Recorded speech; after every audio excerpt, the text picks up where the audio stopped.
everyone. Grab a cup of tea and get comfortable. Always the right way to start, Anastasia. A warm drink and a big idea. That's our thing. Yeah. And today's idea is really big. We're talking about the moon again. But this time, it's not about poetry or old memories. It's about the new race, the Lunar Race 2.0. Who gets there first, what it means for the rest of us, and maybe what it says about who we are. You make it sound mysterious. It is mysterious. The first time humanity went to the moon, that was 1969, remember? It was a race between two superpowers, the United States and the Soviet Union. The Cold War era. So much pressure, so much pride. Exactly. Back then, space was a symbol, not just science. It was about showing the world who could dream bigger, build faster, and reach higher. And the moon became this shining prize in the sky. Whoever touched it first would prove they were leading humanity's future. And they did. Neil Armstrong, Buzz Aldrin, the first steps on the moon. One small step for man, one giant leap for mankind. You know, I still get goosebumps when I hear that line. Me too. But after that, the race kind of stopped. Yeah, that's the strange part. It's like everyone went, okay, we did it. Now what? Exactly. The US stopped after Apollo 17 in 1972. The Soviets tried with unmanned missions, the Luna program, but they never sent humans there. Why? Was it too expensive? Partly, but also priorities changed. After the 1970s, space became less about the moon and more about orbit. Satellites, space stations, telescopes, you know, things that bring results closer to home. Right, like communication satellites, GPS, weather monitoring, those became everyday life. Yeah, the moon, meanwhile, became kind of a nostalgic dream. Until now. Exactly. We're back in the race, only this time the players have multiplied. So it's not just the US and Russia anymore. Nope. Now we've got China, India, Japan, Europe, and private companies like SpaceX, Blue Origin, Astrobotic, and others. So the moon has become trendy again. Laughs softly. You could say that. The 2020s are like the second space age. Everyone wants a piece of it for science, for profit, or just for pride.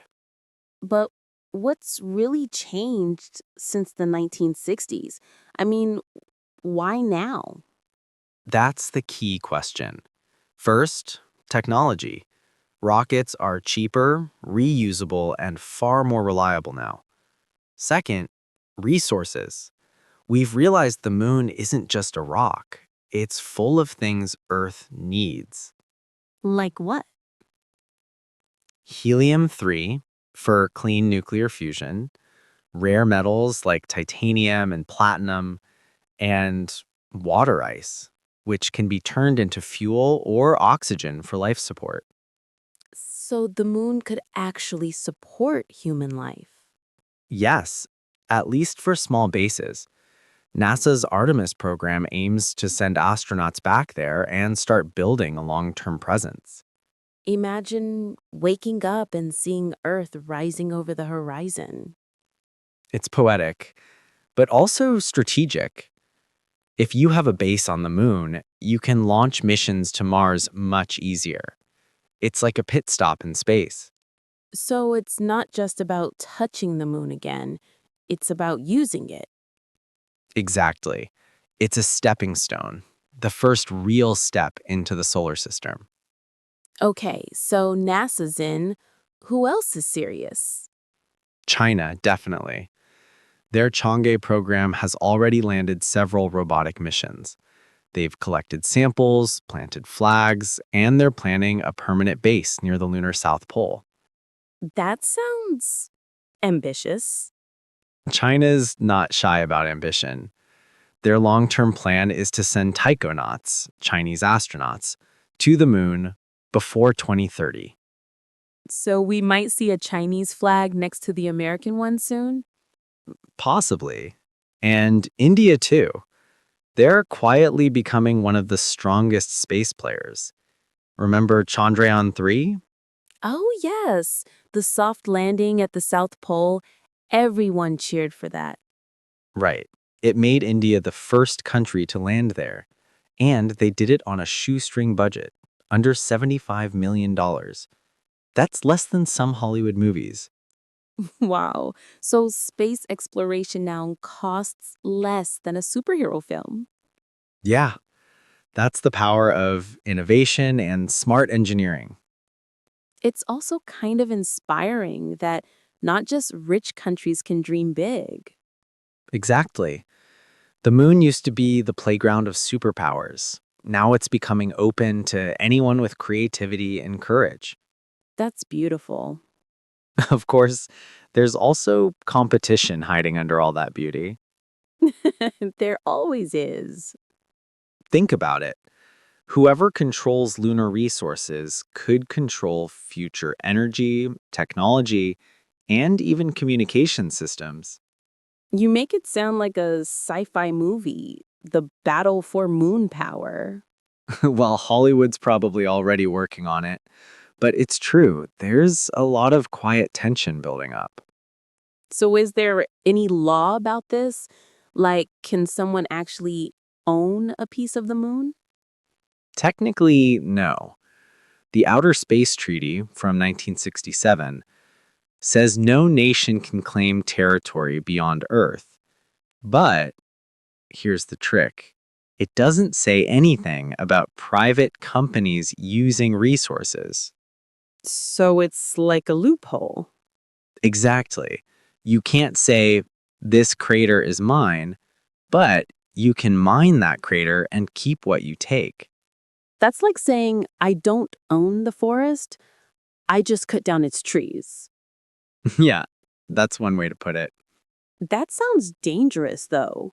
What if companies start fighting over resources? That's why this time diplomacy is as important as technology. We need new rules before the race gets too fast. Otherwise, we might take our Earth problems into space. Exactly.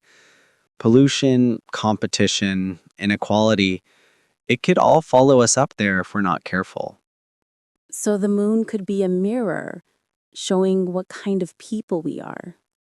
That's beautifully said. I'm learning from you. I doubt that. You've got the poetry covered already. Okay, but tell me, George, what about the technology now? Are rockets really that much better? Oh, yes. The biggest revolution came from SpaceX. Their reusable Falcon rockets changed everything. Reusable rockets means you don't throw away millions of dollars every launch. Like airplanes, you use them again and again. Exactly. And now they're building the Starship, the biggest rocket ever made. Fully reusable, capable of carrying people and cargo to the moon, even Mars. It's crazy how fast it's all moving. Totally. 10 years ago, this was all science fiction. Now it's business plans. You know, sometimes I wonder, maybe humans just need something to chase. When we reached the moon the first time, we kind of lost our why. Yeah. And now we've found it again. Only this time, it's not just about planting a flag, it's about building something lasting. I like that.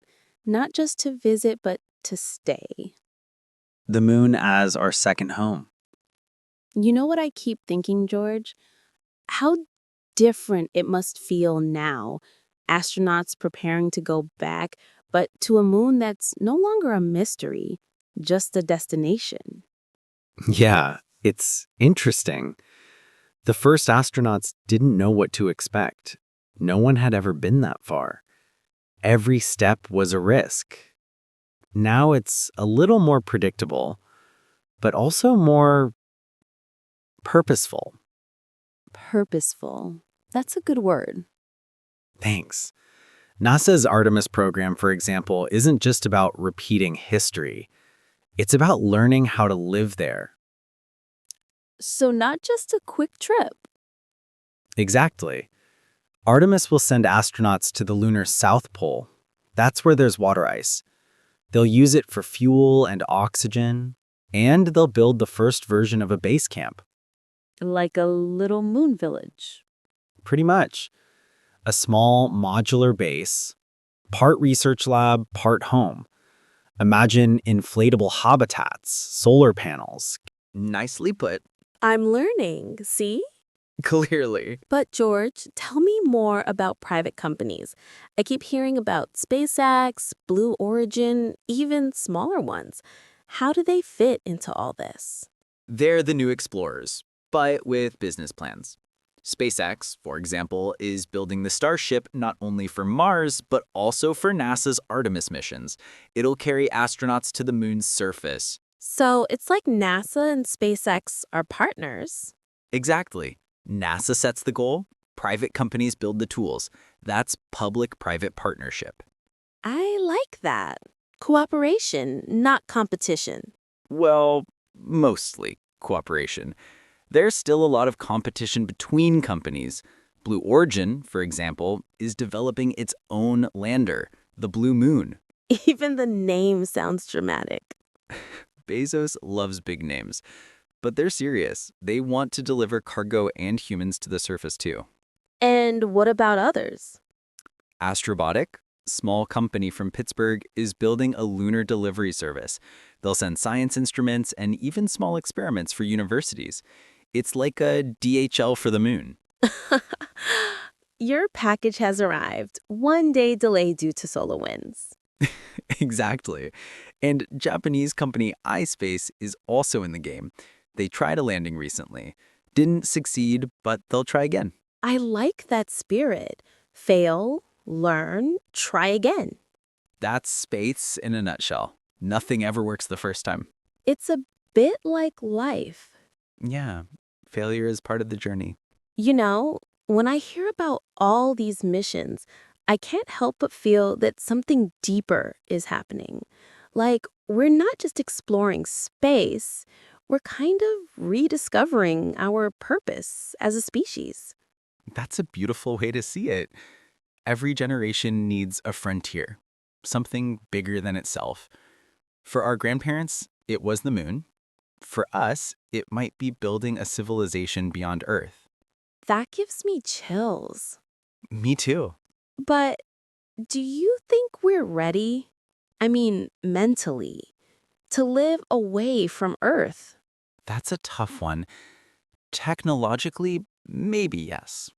Emotionally, probably not yet.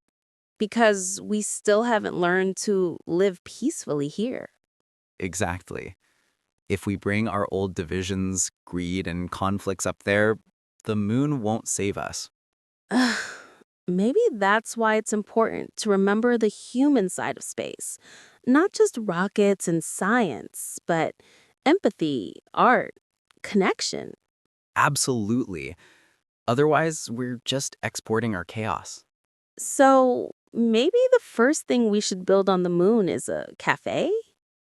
A cafe? Yeah, a little place where astronauts from every country can sit, share stories, maybe have freeze-dried croissants.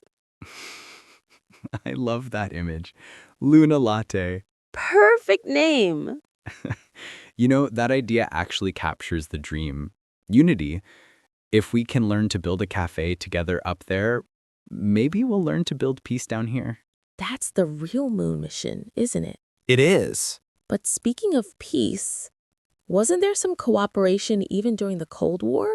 Like between Americans and Soviets? Yes, the Apollo-Soyuz mission in 1975. It was a symbol to rival nations meeting in space, shaking hands above the Earth. That's so powerful. Yeah.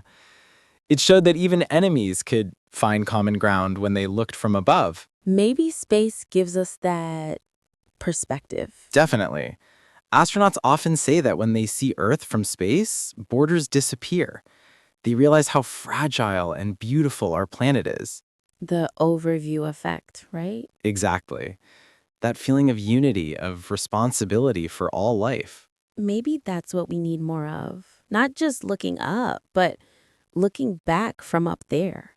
That's the true lesson of space trouble. You know, sometimes I imagine future kids watching the first moon-based live stream, seeing astronauts from all over the world working together, laughing, planting new flags side by side. And maybe they'll think if they can do it there, why can't we do it here? Exactly. That's what I hope for. That Lunar Race 2.0 becomes not a competition, but a collaboration.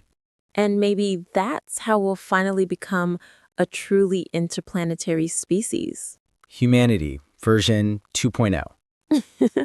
Lunar edition. Perfect tagline. You know, George, the more we talk about it, the more I realize the moon isn't just a destination anymore. It's like a mirror for humanity's soul. That's a beautiful way to put it. Because everything we build there, the bases, the missions, the rules, will show who we've become down here. Exactly. The first race was about who could plant a flag first. This one, it's about who can stay and how we behave when we do. So maybe the question isn't who will get there first, but who will stay the longest and what kind of civilization they'll create. I like that. A race not of speed, but of wisdom. And maybe that's the hardest kind. It really is.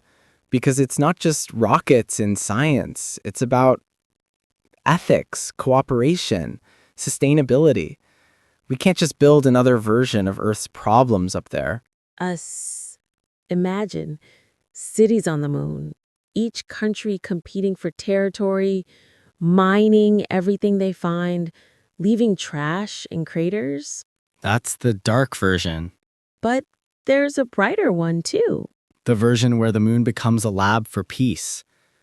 A place where countries actually learn to work together. Like a space United Nations. Exactly. United Creators of the Moon. That's ridiculous. And kind of wonderful. We need a bit of ridiculous hope, don't we? Always. You know, scientists say that if we can build sustainable systems on the moon, closed-loop life support, recycling, renewable energy, we could apply all of that on Earth, too. So the moon could teach us how to live better here? Exactly. Living on the moon means using every drop of water, every bit of energy wisely. There's no waste up there. If we learn that mindset, it could change how we treat our planet. That's incredible. We always think of space as escape, but maybe it's a teacher. Yeah. The greatest lessons sometimes come from far away. And maybe that's what this whole Lunar Race 2.0 really means. Not about who wins, but about who learns. Nicely said. You're rubbing off on me, Professor. I'm honored, Miss Dreamer. But you know, George, it's interesting. In the 1960s, space was about nations. Now it feels more personal. How do you mean? Well, people like Elon Musk, Jeff Bezos, even engineers and students, they all see space as something they can be part of, not just watch on TV. That's true. Space used to be them. Now it's us. And that is more democratic. Everyone can dream again. Yeah. And maybe that's the real revolution. When space becomes part of everyday life, not just a distant fantasy. Imagine kids growing up with moon weather reports or lunar delivery services as normal news. Good evening. Mild solar activity today. Dust storms expected over Mare Tranquillitatis. Exactly. You know what, Anastasia? That doesn't sound impossible at all. It really doesn't. The timeline's already moving fast. Artemis missions will bring humans back soon. China is planning its own crewed landing. Private missions are being tested. Within 20 years, we could see the first permanent moon base. Maybe one day this podcast will be recorded from there. You'd still need your tea, but it'd have to be rehydrated. As long as it's warm. Always warm. You know, George, I think the reason people are so fascinated by the moon isn't just because it's close or shiny. It's because it feels familiar but unreachable. Yeah. It's the oldest dream we have. Every culture, every language, the moon's always been part of our stories. Exactly.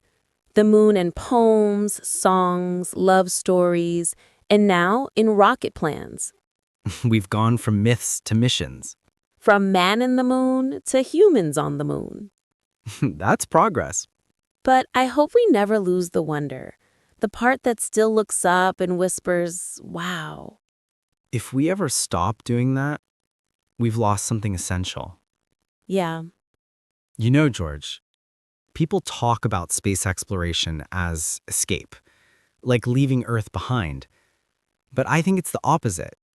It's a way of understanding Earth better. Like seeing your home from a distance for the first time? Exactly. You realize how rare it is, how small, how connected. And maybe that's the real meaning of all this. Not conquering space, but protecting what we already have. That's the big picture. What about you? Tell us in the comments. Do you think humanity is ready for life beyond Earth? Or do we still have lessons to learn here first? Yeah, we'd really love to hear what you think. After all, every voice matters in this new chapter of human history. If you like this episode, subscribe, leave a like, and share it. It really helps our little studio grow. And who knows one day, maybe your kids will listen to this from a lunar base. Another cozy chat done. Time for a snack break. You read my mind. See you all next time.